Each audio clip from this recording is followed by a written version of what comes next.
Hi, friends. I got cut off again. I thought maybe I could get in all the chapter of 20. Ended at chapter 33, but I'll start with 32 just to catch you up. And Jonathan answered Saul his father and said unto him, Wherefore shall he be slain? What hath he done?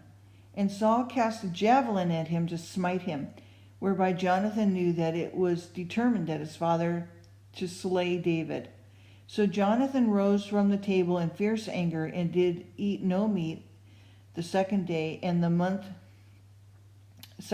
month, for he was grieved for David, because his father had done him shame.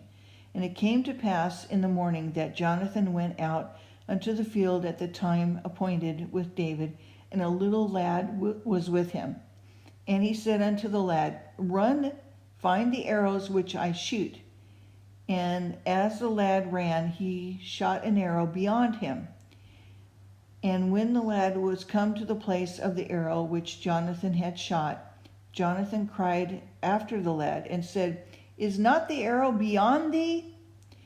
And Jonathan cried after the lad, Make speed, haste, stay not.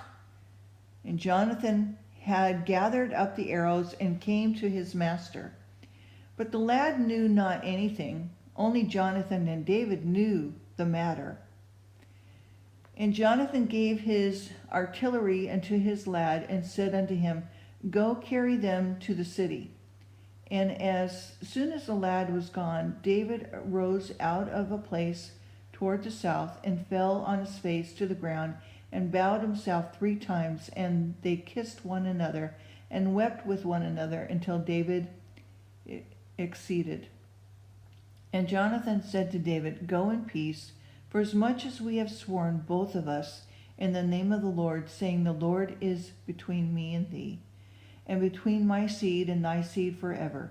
And he rose and departed, and Jonathan went into the city. So that ends chapter 20. So I truly believe that there was a very deep love that they had for each other. And that, when you really care for another person. I have only seen, that kind of love between two of the same sex is a very, very strong love. And it's a soul type of love that you have for each other. And it doesn't mean that they had sex necessarily, okay? But they did kiss and they did hug each other. So that wasn't something that you did, But then again, I didn't live back then. I'm sure that men maybe kissed each other on the cheek. I know Jesus kissed his disciples. I know he kissed Mary often, Mary Magdalene. Mary of Magdalene, that is. And, but, the LGBT community thinks that there definitely was something between the two of them. You just don't have that kind of love between two men or two women like Ruth and Naomi. Ruth and Naomi was more of a mother-daughter type of a thing. These guys were the same age, and there we have eunuchs in the Bible. We have a lot of role models, if you will. The LGBT community does. They're just not told that by the ministers in the pulpits of yesterday or today. So, not all of them. I mean, there's some. There's some good ministers out there who've done their homework.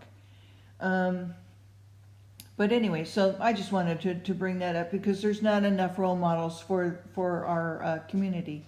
And I think that this is one that's just very, very loving and very sweet and courageous. For Jonathan to stand against his father, who he loved his father, but when your dad's wrong, right?